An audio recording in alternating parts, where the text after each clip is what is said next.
नमस्कार साथियों, स्वागत है आपका अपने यूट्यूब चैनल आखिरी एग्जाम पर। साथियों, आशा है आप सब बहुत अच्छे होंगे और निसंदेह इस सर्दियों का मजा आप लोग उठा रहे होंगे। चलिए, बहुत अच्छी बात है, लेकिन सर्दियों के साथ-साथ कहीं न कहीं हम जो है पढ़ाई भी करें तो ज़्यादा बेहतर है और इसी क्रम में लेकर के हम अपनी इस वीडियो में उपस्थित हुए हैं। स्वरों पर बात चल रही थी क्योंकि पिछली वीडियो में हम लोग पढ़ चुके थे भाषा के अंगों के बारे में और भाषा के अंगों के बारे में जहाँ पर हमने चर्चा कर ली थी वर्ण पर और उसके बाद वर्ण से बनने वाले शब्द पर, शब्द से वाक्य पर, तीनों को परिभाषित करते हुए हम लोगों ने वर्णमाला में अपना जो है रुख किया था। वर्णमाला में हमने स्वरों को पढ़ा और व्यंजनों की परिभाषा पढ़ चुके थे। उसके बाद हम स्वरों के प्रकार पढ़ रहे थे कि स्वर किस स्वरों को किस प्रकार से हम लोग विभाजित कर सकते हैं। ठीक है?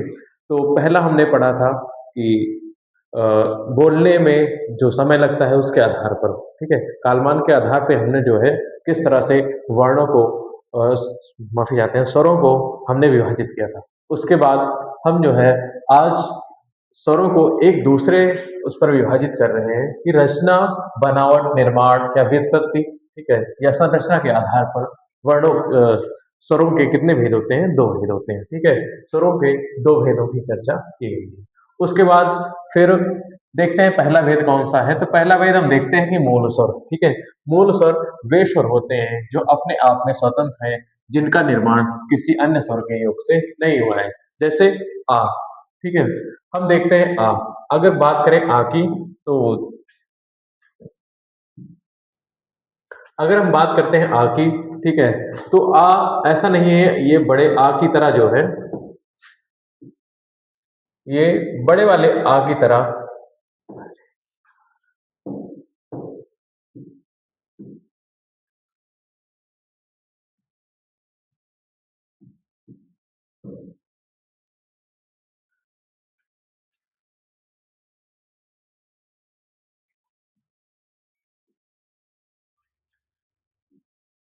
तो पहला स्वर होता है हमारा मूल स्वर। मूल स्वर, ठीक है? मूल स्वर क्या होते हैं? वे स्वर जो अपने आप में स्वतंत्र है, जिनका निर्माण किसी अन्य स्वर के योग से नहीं हुआ है, ठीक है? जैसे यहाँ पर क्या है, 4 हमारे मूल स्वर होते हैं, क्योंकि ऐसा नहीं है कि जैसे आपके सामने जो है बड़ा आ होता है, ठीक है? जैसे बड़ा आ होता है, तो वो किसको-किसको मिलाकर बना होता है? आ प्लस आ। लेकिन बड़ा आ, ठीक ना? लेकिन जो आ होता है, देखते हैं कि जो आ होता है ये हमारा किसी 2 स्वरों से मिलकर के नहीं बना होता है, ठीक है? यही मूल स्वर होते हैं हिंदी में, यही 4 मूल स्वर हैं, ठीक है? उसके बाद हम चलते हैं आगे कि संधि स्वर। दूसरा हमारा प्रकार कौन-सा है? संरचना के आधार पर, व्युत्पत्ति के आधार पर, ठीक है? बनावट के आधार पर हमारा दूसरा प्रकार है संधि स्वर, ठीक है? वे स्वर जो दूसरों के मेल संधि से बने होते हैं, ठीक है? मेल से या संधि से बने होते हैं। जैसे अभी हमने चर्चा की आ धन आ यानी कि बड़ा आ, ठीक है? ई और जो है छोटी ई मिला के क्या हो जाता है? बड़ी ई। यानी कि जितने भी बड़ा आ, बड़ी ई, ठीक है? ओ और उसके बाद बड़ा ऊ हो गया, औ हो गया, है ना? ये सब क्या हो गए हमारे ए हो गया, ए हो गया, है ना? ये सब क्या हमारे हो गए? ये सब हमारे संधि स्वर होते हैं, ठीक है ना? ये देखिए आपको यहाँ पर साफ शब्दों में दिया गया है कि बड़ा आ, बड़ी ई, ऊ, बड़ा ऊ, ए, ऐ, ओ, औ, ये सब क्या है हमारे संधि स्वर हैं, ठीक है? संधि स्वरों को 2 भागों में जो है विभाजित किया गया है। पहला कौन-सा है? सजातीय स्वर, ठीक है? सजातीय स्वर। वे देखो इसमें क्या है कि वैसे जो समान स्वरों के संधि से बने हैं, इनकी संख्या 3 होती है, ठीक है? जैसे आ और आ को मिलाते हैं तो बड़ा आ और ये ई और छोटी ई को मिलाते हैं तो क्या हो जाता है? बड़ी ई। यहाँ पर गलती से मिस्टाइप हो गया है, ठीक है ना? तो यहाँ छोटा ऊ होगा, ठीक है? छोटा ऊ और क्या हुआ? छोटा ऊ मिला करके बड़ा ऊ बन गया। तो ये हमारे क्या होते हैं? सजातीय स्वर होते हैं, ठीक है? इसी तरह हमारा दूसरा प्रकार होता है विजातीय स्वर, ठीक?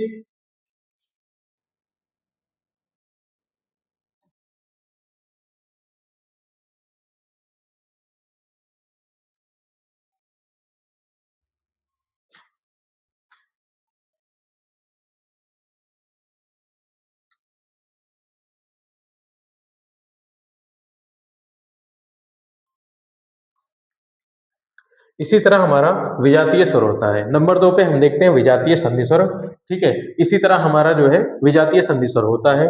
इसको कृत्रिम या बनावटी स्वर भी कहते हैं, ठीक है? वे स्वर जो अलग-अलग स्वरों के संधि से बने हैं। जैसे आपका आ और ई, ठीक है? आ और ई क्या हो गया? अलग-अलग हो गया, है ना? क्योंकि जैसे अभी यहाँ पे हमने चर्चा की आ और आ की, लेकिन यहाँ आ और ई यानी कि आ और ई मिला के क्या हो गया? ए, ठीक है? ए हो गया। उसके बाद इसी तरह हमारा आ धन ए हो गया, आ ए मिला के ए हो गया, ठीक है? इसीलिए देखो इसको क्या पढ़ा जाएगा, इसका शुद्ध रूप से हम लोग कहते हैं ए, है ना? तो ये क्या होगा? ए, ठीक है? इसको पढ़ा भी, लेकिन हम लोग नॉर्मली अब इस पढ़ने के इस्तेमाल में ए पढ़ते हैं, ठीक है ना? ए, ए, ए, ठीक है ना? क्योंकि इसकी मात्रा ए होती है, ठीक है? उसके बाद आ धन ओ मिला करके क्या हो जाता है? ओ हो जाता है। आ धन ओ मिला करके क्या हो जाता है? ओ। इसी तरह विजातीय संधि स्वर के भी दो भेद होते हैं, ठीक है? विजातीय संधि स्वर के दो भेद होते हैं, एक तो होता है गुण स्वर, ठीक है ना? जिसमें जो है, ठीक है, गुण स्वर, ये हो गया ए और ओ, इसके दो उदाहरण हैं। और उसके बाद देखते हैं नंबर 2 पे है वृद्धि स्वर या मिश्रित स्वर, ठीक है ना? जो अ होता है ए, ठीक है, क्या होता है कि हमारा मिश्रित स्वर होता है, ठीक है ना? क्योंकि ये जो है आ और यानी कि इसमें जो है देखिए पहले ऑलरेडी क्या होता है, दो उससे मिलकर बना होता है, आ और ई से, ठीक है ना? उसके बाद जो ए होता है, ठीक है, ये देखो आ और ए, इन दोनों को मिला करके ए, यानी कि ये जो है हमारा क्या हो गया?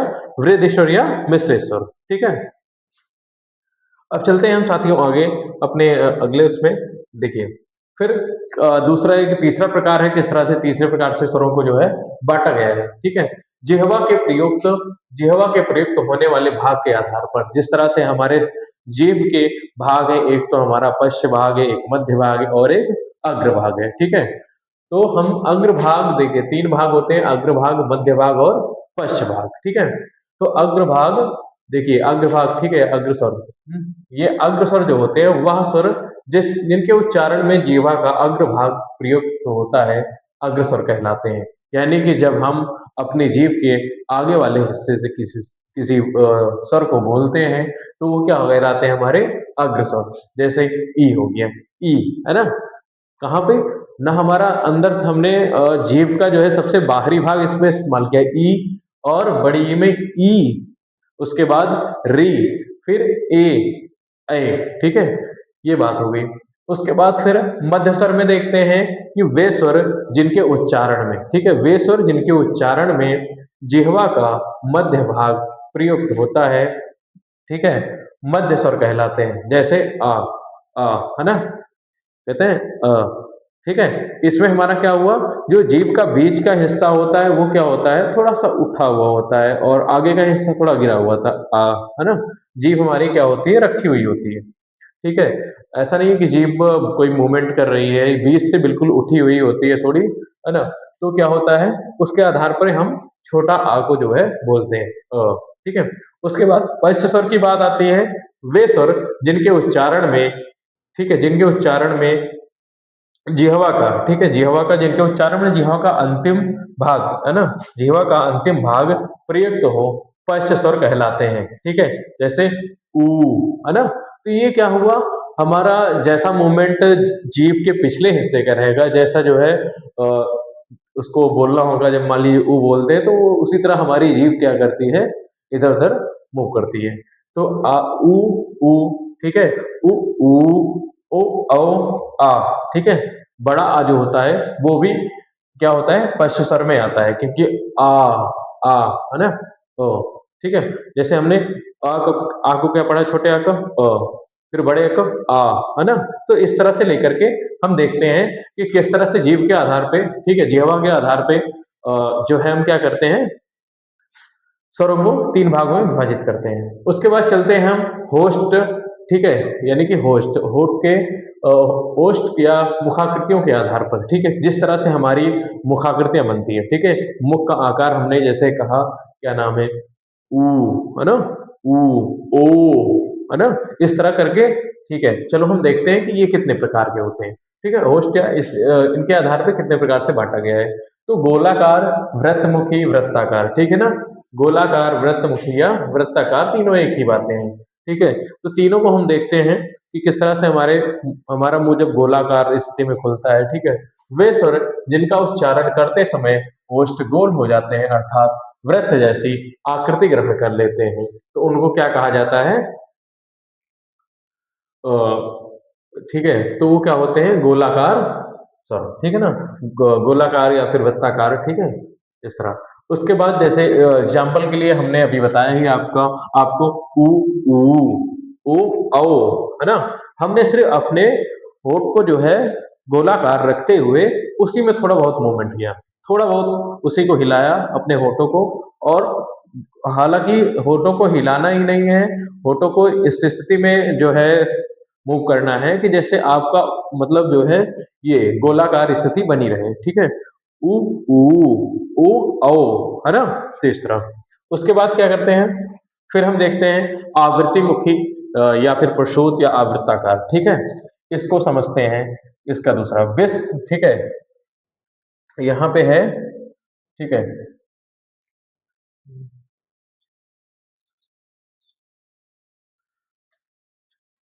ठीक है?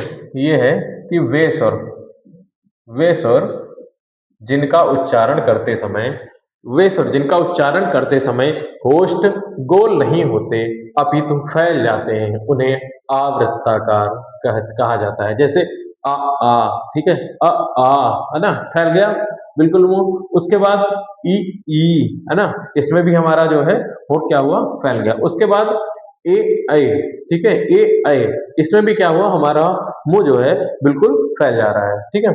इनकी संख्या होती है 6 और इनकी होती है 4, ठीक है? और इसी तरह जो हमारा री होता है, क्योंकि री की भी चर्चा करनी ज़रूर होती है और ऋषि ऋषि, ठीक है? तो ये क्या होता है? आवृत्ताकार मुखी स्वर है। हालाँकि इसका प्रयोग जो है हिंदी में नहीं होता, आपको हमने पिछली वीडियो में बताया भी था। कहीं न कहीं ये तत्सम जो है तत्सम वर्णों की तत्सम वर्ण है, तो इसलिए जो है इस पर हमें कोई खास चर्चा विशेष नहीं करनी है, लेकिन हम समझ लेते हैं कि ये क्या होता है, इसको भी जानते रहते हैं कि आवृत्ताकार मुखी स्वर होते हैं, ठीक है?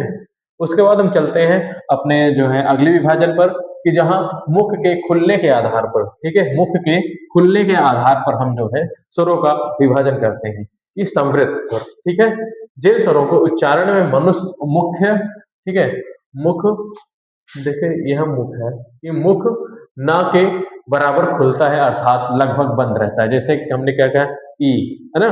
ई, ई, ई, उ, री, ठीक है? री, तो थोड़ा-सा बिल्कुल हमारा मुख क्या हुआ? थोड़ा-सा मतलब मुख ना के बराबर खुलता है लेकिन ना के बराबर खुलता है, ठीक है? वो क्या हो जाता है हमारा समृद्ध स्वर और इसमें कितने हैं इनकी संख्या? इनकी संख्या है टोटल 5, ठीक है? उसके बाद चलते हैं अर्ध समृद्ध स्वर, वह स्वर जिनके उच्चारण में मुख आधे से कम खुला रहता है, उसे अर्ध समृद्ध कहते हैं, ठीक है? समृद्ध मतलब वृत्त के समान, अर्ध समृद्ध मतलब आधे वृत्त के समान, उसको हम क्या कहते हैं, ठीक है? ए और ओ, इसके 2 एग्जाम्पल हैं, 2 उदाहरण हैं इसके, ए और ओ, ठीक है? उसके बाद तीसरा हमारा प्रकार है विवृत स्वर, ठीक है? विवृत स्वर, वह स्वर जिसके उच्चारण में मुख पूरा खुल जाता है, उसे विवृत स्वर कहते हैं, ठीक है? जैसे आ, हमने आ कहा आ, पूरा मुंह खुल गया हमारा। उसके बाद चौथा नंबर देखते हैं कि अर्ध विवृत स्वर, ठीक है? अर्ध विवृत स्वर, विश्व, ठीक है? यहाँ पे है वे स्वर, है ना? वे स्वर जिनके उच्चारण में मुख, ठीक है? मुख आधे से ज्यादा खुलता है, उसे, ठीक है, क्या कहा जाता है? अर्ध विवृत स्वर कहते हैं। उसे क्या कहते हैं? अर्ध विवृत स्वर। जैसे क्या है? औ, ए, ठीक है? ए, ऐ, है ना? ठीक है? सॉरी माफी चाहते हैं कि औ और ए, ठीक है? इसमें क्या होता है कि आपका मुख आधे से ज्यादा खुलता है। जैसे हमने कहा औ, है ना? औ, ठीक है? तो आधे से ज्यादा आपका मुंह खुल रहा है। तो चलते हैं अगले देखते हैं कि अगला विभाजन किस आधार पे किया गया है स्वरों का। उच्चारण स्थान के आधार पर, ठीक है? कि हम जब भी कोई वर्ण बोलते हैं तो उसका उच्चारण कैसे करते हैं, उसका उच्चारण हमारे मुख से किस भाग से हो रहा है, उसके आधार पर जो है हम क्या किए हैं, यहाँ पर स्वरों का विभाजन करते हैं, ठीक है? तो कंठ, कंठ के आधार पे क्या है कि कंठ से उच्चारित होने वाले स्वर, ठीक है ना, कंठ से उच्चारित होने वाले स्वर, जैसे आपका क्या हो गया, छोटा आ हो गया और बड़ा आ, अ, आ, ठीक है। यहाँ की ध्वनियां कहाँ से निकल रही है, बिल्कुल आपके कंठ से निकल रही है, बिना बीच में किसी अवरोध के। उसके बाद तालव्य, ठीक है, तालव्य यानी कि जो तालु के आधार पे बोलते हैं, ठीक है, तालु यानी कि मुख का ऊपरी हिस्सा जिससे आपकी जीभ हमेशा लगभग टकराती रहती है, तो उसको क्या कहते हैं, तालु से उच्चारित होने वाले स्वर, जैसे ई है ना, ई ई, ठीक है। उसके बाद मूर्धा यानी कि जीभ के ऊपरी भाग, ठीक है, जीभ के ऊपरी भाग के मूर्धन्य स्वर होते हैं, जीभ के ऊपरी भाग के आधार पे जो है, ठीक है, उसकी सहायता से जो उच्चारित होने वाले स्वर होते हैं उनको क्या कहा जाता है, मूर्धन्य। जैसे आपका जो री है, हालांकि जो है ये तत्सम वर्ण है, तो ये री आपका बिल्कुल यही प्रकृति जो है दिखाता है, ठीक है, मूर्धन्य, इसको हम मूर्धा से ही बोलते हैं।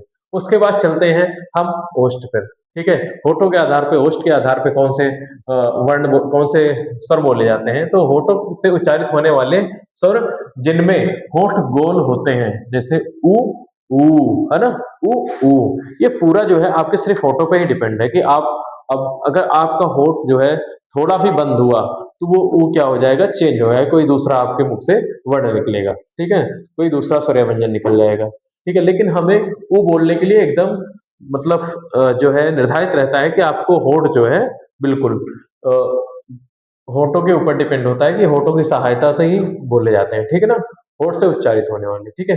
आगे चलते हैं कंठ तालव्य, जब कंठ और तालु, ठीक है, कंठ और तालु जो है इसके आधार पे जो है वर्ण बोले जाते हैं, इसकी सहायता से जो वर्ण बोले जाते हैं उनको जो स्वर बोले जाते हैं, जो स्वर बोले जाते हैं, इसको क्या कहते हैं, कंठ तालव्य स्वर, ठीक है। कंठ और तालु दोनों के सहयोग के उच्चारित होने वाले स्वर को हम क्या कहते हैं, कंठ तालव्य। जैसे आपका ए ऐ, ठीक है, ए ऐ, कंठ और तालु आपका देखिए बोलते समय ए ऐ, है ना, तो कंठ और तालु क्या होता है, आपस में मिलता है और फिर आवश्यकता अनुसार जो है वो क्या कहते हैं कि अलग होता है, ठीक है ना, ए और ए। उसी तरह हम कंठोष्ठ, कंठोष्ठ की ओर देखते हैं, कंठोष्ठ कंठोष्ठ, ठीक है, इसमें देखते हैं कंठ और होठ, है ना, होठों के सहयोग से उच्चारित होने वाले स्वर को क्या कहा जाता है, कंठोष्ठ स्वर, ठीक है। जैसे आपका हो गया ओ और औ, ओ और औ, ओ औ, ठीक है। ये क्या होता है, आपके होठ भी वैसे मतलब हिल रहे हैं, और आपकी वायु कहाँ से आ रही है, आपका और मूवमेंट कहाँ हो रहा है, होठों के साथ साथ जो भी आपकी स्थितियां इधर उधर हो रही है वो सिर्फ आपके गले में हो रही है, ठीक है। तो ये हो गया आपका कंठोष्ठ। उसके बाद आगे चलते हैं कि स्वरों के संदर्भ में हम कुछ विशेष तथ्यों की बात कर लेते हैं, क्योंकि अभी तक हमने स्वरों के बारे में पढ़ा कि किस प्रकार से स्वरों को विभाजन हुआ, वास्तव में होते क्या है ना। और उसके बाद अब देखते हैं हम कि स्वरों के बारे में कुछ विशेष तथ्यों पर चर्चा कर लें, ठीक है। आपका पहला तथ्य क्या है कि स्वर स्वतः उच्चारित होते हैं, अर्थात इनके उच्चारण में किसी ध्वनि की सहायता नहीं लेनी पड़ती है। जैसे आपको जब आप व्यंजन पढ़ेंगे तो हम आपको व्यंजन में बताएंगे कि किस तरह से, मान लीजिए अगर आप का बोलते हैं, ठीक है ना, का, ठीक है, तो वो किसके किसकी सहायता से बोला जा रहा है, वास्तव में ये जो का आपकी वर्णमाला में दिखता है उसका स्वरूप कुछ ऐसा होता है, ठीक है ना। ये छोटा आ के आधार पे, या वर्णमाला में कोई भी अक्षर आप बोलिए तो उसमें कहीं ना कहीं इसकी उपस्थिति जरूर रहेगी, ठीक है। तो स्वरों के सहायता से बोले जाने वाले वर्णों को क्या कहा जाता है, व्यंजन कहा जाता है। यहाँ एक हमें परिभाषा भी मिल जाती है, और साथ साथ क्या होता है कि हमारा ये भी क्लियर हो जाता है कि ये हमारे स्वर जो है बिना किसी, ठीक है ना, और जैसे मूल स्वरों की बात कर लें, आ ई, है ना, उ, ठीक है, री, है ना, तो ये क्या हो जाएंगे कि इस तरह से ये जो है बिना किसी दूसरे अक्षर की सहायता से, ठीक है, बिना किसी दूसरे देखे किसी ध्वनि की सहायता से क्या होता है, बोले जाते हैं, ठीक है। आगे चलते हैं, हमारा दूसरा तथ्य क्या है कि री का प्रयोग केवल तत्सम शब्दों में होता है, अतः इसे तत्सम स्वर कहते हैं, ठीक है। हमने क्या कहा कि जो है हम बहुत देर से आपको बता रहे हैं कि री क्या होता है, एक तत्सम वर्ण होता है, ठीक है ना। इसका प्रयोग जो है केवल तत्सम शब्दों में किया जाता है ना।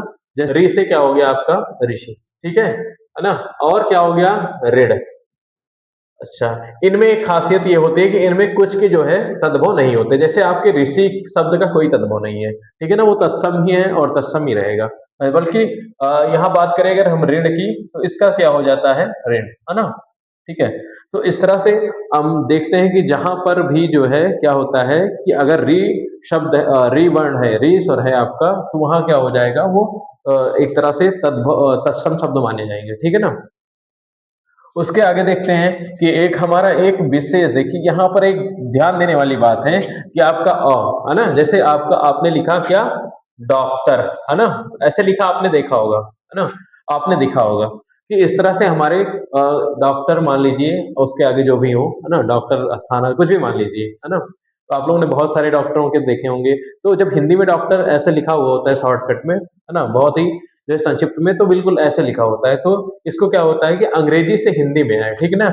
ये जो आपका है ना?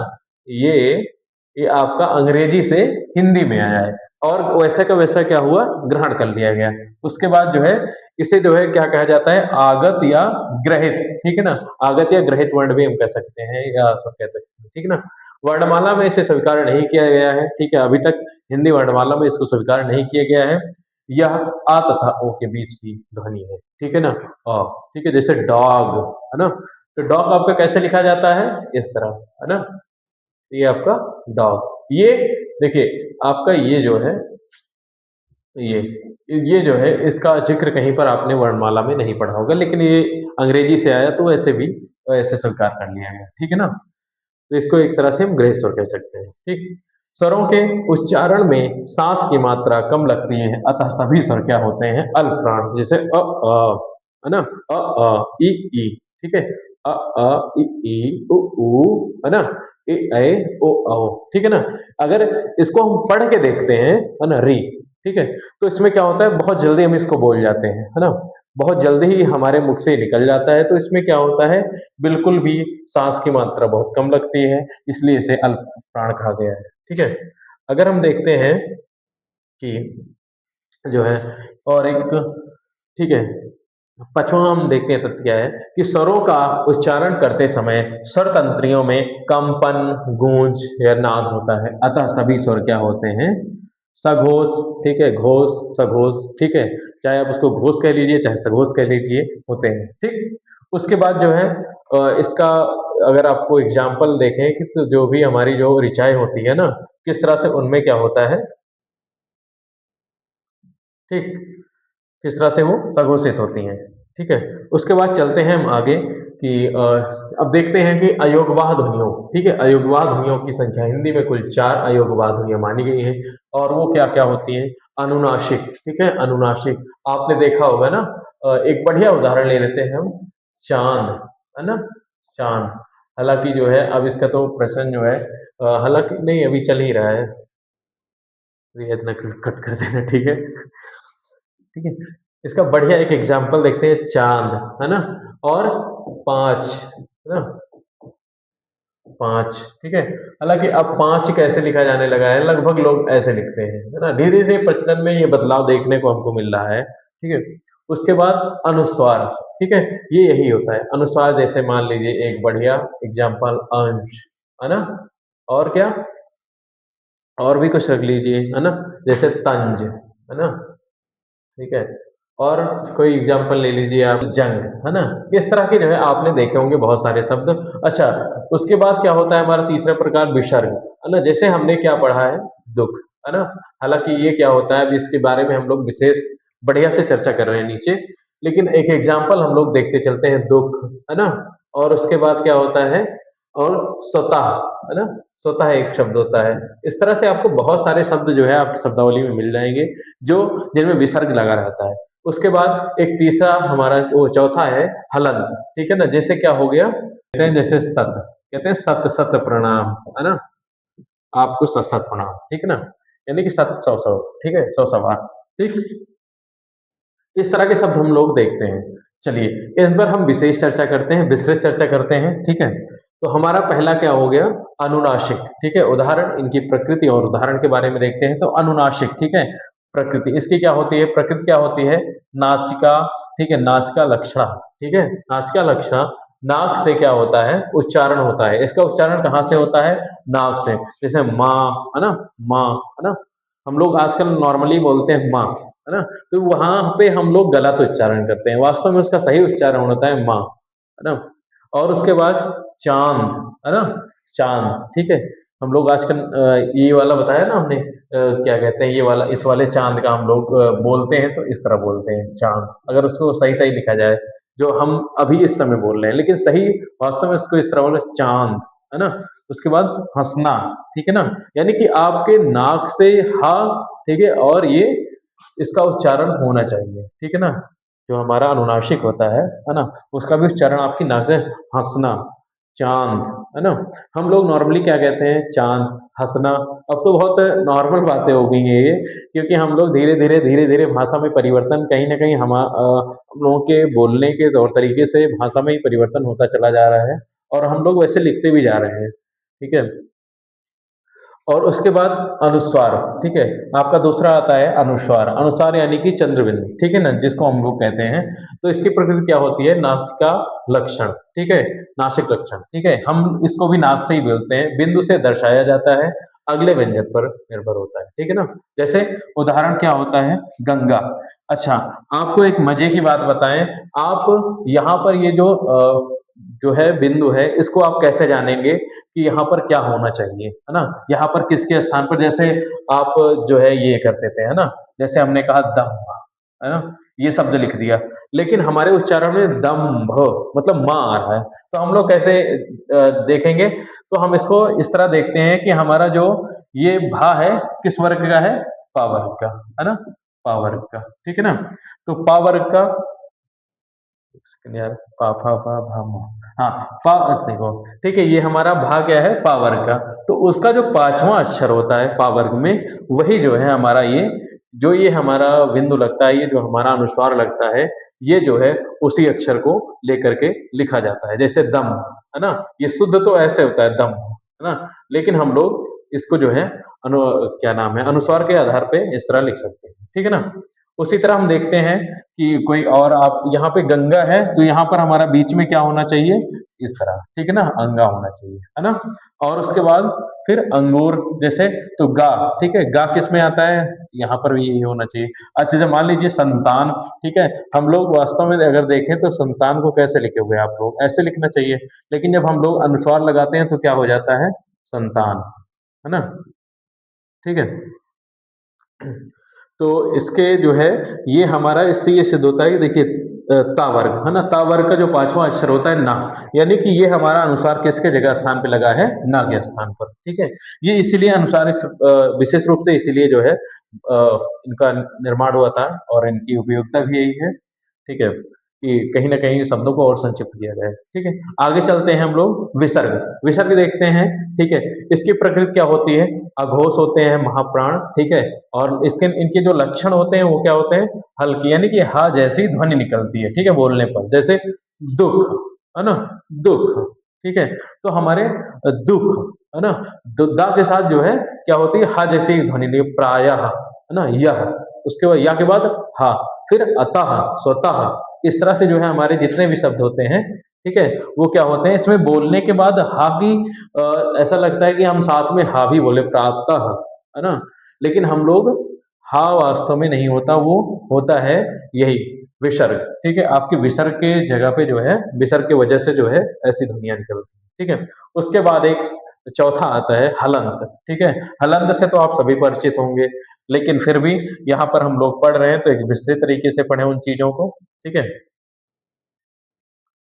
और देखते हैं फिर कि क्या हुआ, ठीक है।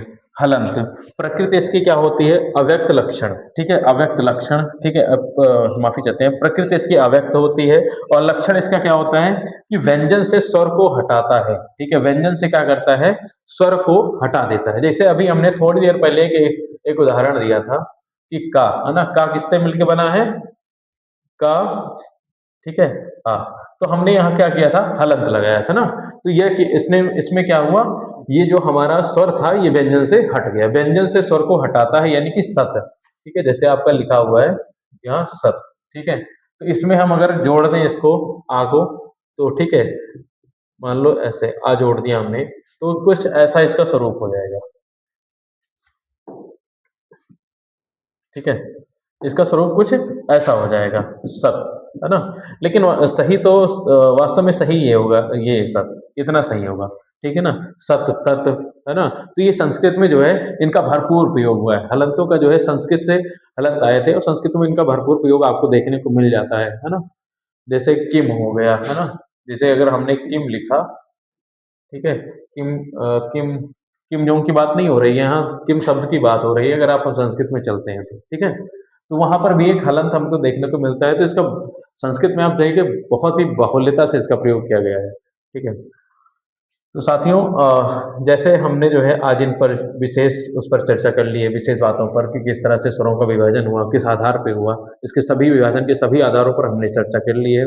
और अब अगली वीडियो में हम लोग व्यंजन पर चलेंगे, ठीक है? व्यंजन को हम एक व्यवस्थित तरीके से पढ़ेंगे और व्यंजन में व्यंजन पढ़ने के बाद फिर हम चलेंगे संधि पर, स्वरों और स्वर और व्यंजनों को जो है आपस में जोड़ेंगे, वहाँ पर हमारी संधि होगी और संधि से हम शब्दों का निर्माण करेंगे।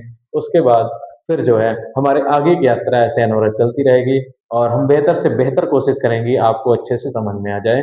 कम समय में कुछ बेहतर आपको समझाने का प्रयास कर रहे हैं और आशा और उम्मीद है कि आप सबको कम समय में जितना आप उम्मीद किए हैं इस चैनल से जो है और सब्जेक्ट के जितने भी सर मैम हैं, आप सबको बेहतर से बेहतर जो है समझा रहे होंगे। क्योंकि हम लोग देखिए हमारा समझाने का तरीका जो है थोड़ा ये है कि क्योंकि बिल्कुल शून्य से आपको धीरे-धीरे शिखर की ओर ले चलेंगे। ये नहीं कि कुछ इतनी क्लिष्ट भाषा में हम चीज़ों को समझाएँ कि आप लोगों को समझ में ना आए, आप आधे घंटे की, 1 घंटे की वीडियो देख लो, कोई मतलब ना निकले। तो एक-एक टॉपिक पर, एक-एक लाइन पर, एक-एक शब्द पर ऐसी चर्चा विस्तृत होती रहेगी, ठीक है? मिलते हैं फिर अगली वीडियो में व्यंजन के साथ। तब तक के लिए साथियों, जय हिंद, जय हिंदी, जय हिंदुस्तान।